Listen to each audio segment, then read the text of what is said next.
Всем доброго утра, хорошего начала дня. Для того, чтобы сформировался общественный иммунитет к новой коронавирусной инфекции в столице Башкирии и вообще во всей республике, вакцинацию вообще в столице сначала, вакцинацию должны пройти 590 тысяч человек, а вся республика должна дойти до цифры 60% от общей численности. В общем, о каких цифрах в масштабах Республики Башкортостан мы можем говорить? Какую прививку лучше сделать? И когда же закончится эта порядком поднадоевшая история с коронавирусом, мы сейчас и узнаем, я надеюсь. У нас в студии впервые, кстати, в программе «Салям» заместитель премьер-министра правительства Республики Башкортостан, министр здравоохранения Республики Максим Забель. Максим Васильевич, доброе утро. Доброе утро. Рада вас видеть в этой студии. Настроение хорошее, значит, население постепенно вакцинируется. Да, конечно.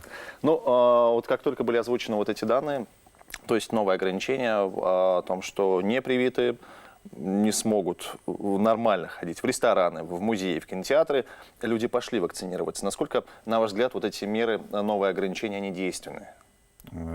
Меры не просто действенны, а действуют с таким, можно сказать, нарастающим комом. У нас уже появились даже очереди, ажиотаж, люди записываются в лист ожидания. И если говорить таким сухим языком цифр, за последние 5 дней у нас количество вакцинируемых и желающих вакцинированных увеличилось более чем в 6 раз. Более чем в 6 раз. Да, по темпам вакцинации у нас раз в 3 дня приходит специальный отчет по всем регионам Российской Федерации. Мы вышли на темп вакцинации 13-й в Российской Федерации, до этого были 68-е. Но если такой темп сохранится, то до конца лета мы сможем вакцинировать 60%, о которых там постоянно мы говорим, для того, чтобы снять все Нам еще нужно увеличить меры. немножко темп, чтобы мы к сентябрю дошли до вот этой контрольной точки.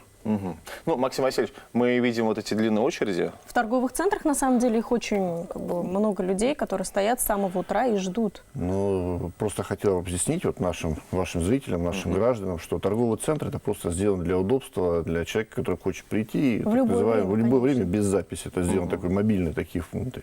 На самом деле в наших стационарных прививочных кабинетах, пунктах, поликлиниках очередей нет, идет определенная запись, ты приходишь госуслуги, времени, да, который ты выбрал, который удобно тебе. Поэтому мы здесь отрабатываем. Мы сейчас идем даже вперед, выводим дополнительные бригады вакцинированных, чтобы у нас уменьшить очередь, и уже очередей практически у нас сходит на нет. Поэтому увеличивается число.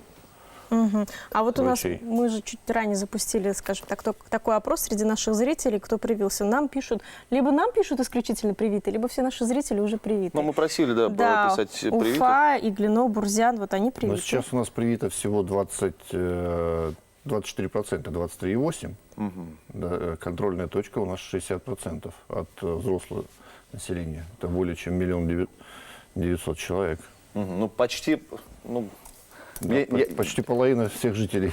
У нас 400 больше миллиона населения республики, даже чуть больше по планам. Максим Васильевич, еще один момент, который всех беспокоит. В соцсетях начала появляться информация, не знаю, насколько она правдивая, может это фейк, что у нас вакцина закончилась в Уфе, что не хватает уже для всех тех, кто хочет привиться. Всем ли хватит? Всем ли хватит, да. Вакцины хватит всем, 60% точно будет бесплатно. То, что гарантирует государство. На настоящий момент у нас в 5 утра пришла очередная партия вакцины, это 18 900 доз, спутник Ви. Завтра вечером у нас по плану также идет прибытие еще очередной партии, это более 50 000 доз.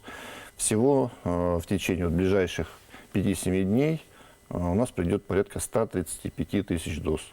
То есть мы сейчас постоянно обновляем нашу информацию через соцсети, через сайт. Я думаю, что граждане не... Волнение такое напрасное, так как она идет по мере поступления и распределения по всем регионам Российской Федерации. С учетом увеличившихся темпов не только у нас, но и в целом в России у нас стало приходить вакцины больше.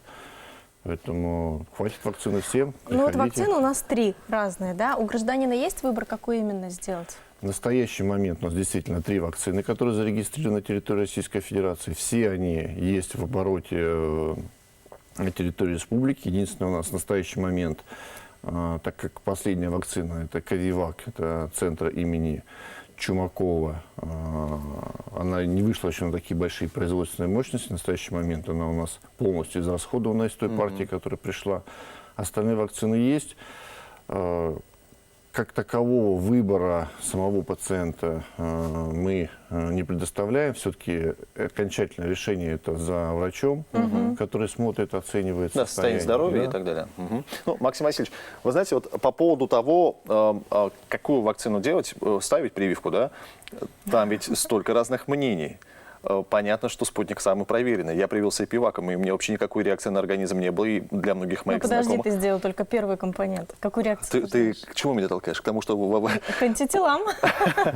Да. Ну, и все же вы, как министр здравоохранения, ратуете за какую прививку? Я, как еще и чиновник, не рекламирую никакую вакцину. Могу сказать, что все 3 вакцины одинаковые, одинаково эффективны, безопасны и действительно позволяют достичь хорошей степени защиты от новой коронавирусной инфекции. Если говорить лично меня, как Максима Забелина, то я в свое время в конце апреля привился спутником ВИ. Ну, потому что тогда был только спутник Ви, наверное, да? Вот Нет, в тогда больших уже был промышленных «Эпивак». масштабах. Нет, у нас был пивак. Просто для спутника ВИ у нас действительно больше, так скажем, опыт его назначения. Мы его начали использовать еще с сентября месяца. Приходили первые партии в качестве там, клинических испытаний, добровольцев, потом все больше и больше. Ну и позвольте задать самый популярный вопрос. Часть населения Республики Башкортостан переболела коронавирусом. У кого-то есть антитела, у кого-то уже заканчиваются. Но вот та категория, у которых они еще есть, задает вопрос. Зачем нужно прививаться, если у меня есть антитела? Ну, во-первых, наши 2 вакцины, это Эпивак и Гамковид-Вак, это так называемые векторные вакцины, которые содержат разные направления и действительно позволяют выработать иммунитет для большинства мутирующих, которые штаммы сейчас есть. В том числе, как мы и рассчитываем, и на вот этот индийский штамм. И в том И на числе, да, британский. на дельта штамм, так называемый британский, южноафриканский, бразильский и так далее. Потому что действительно показал свою эффективность, то, что у нас спутник используется и в странах Южной Америки, странах Восточная Европа, там, насколько я знаю, да? Азии, Африки, действительно показал свою эффективность, это есть. Плюс, если говорить таким вот научным языком, когда человек переболел, в зависимости от тяжести, у него формируется так называемый иммунитет по одному направлению, там Т-клеточный будет больше, гуморальный чуть меньше. К определенным факторам может быть более сильное количество ответов и реакций. Здесь, когда вводится вакцина, формируется правильная дорожка, так сказать, защиты. То есть есть такие вот, можно сказать, для наших зрителей это не совсем будет так вот популярно объяснить. Есть путь проникновения, и как раз на этот путь проникновения вируса в клетку, в организм, вакцина вырабатывает правильный стойкий механизм. Иначе говоря, если у человека большое количество антител, ему все равно необходимо сделать прививку. Да, совершенно верно. Для того, чтобы Просто, обезопасить себя в будущем от новых штаммов. конечно, и позволить именно сформировать правильный, быстрый ответ на Организм на вирус. на вирус. Да. Самый популярный вопрос для всех женщин, позвольте я задам. Ну, давай для групп риска, Альбина Фаридовна, для женщин, для пенсионеров. Да, во-первых, для беременных.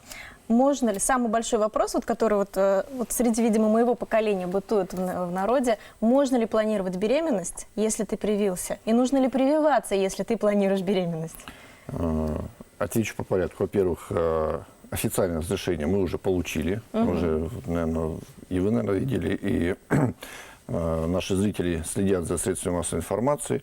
Закончились клинические испытания в наших ведущих научных центрах, и наши академики, специалисты в области акушерства и гинекологии уже доложили эти результаты министру. Министр здравоохранения Михаил Ильич Мурашко уже озвучил, сказал, что и доказана безопасность и эффективность. В том числе, можно сказать, приоткроем такой секрет, даже на территории республики у нас за период нашей кампании, начиная с сентября месяца, тоже ряд молодых девушек получили вакцину, и потом...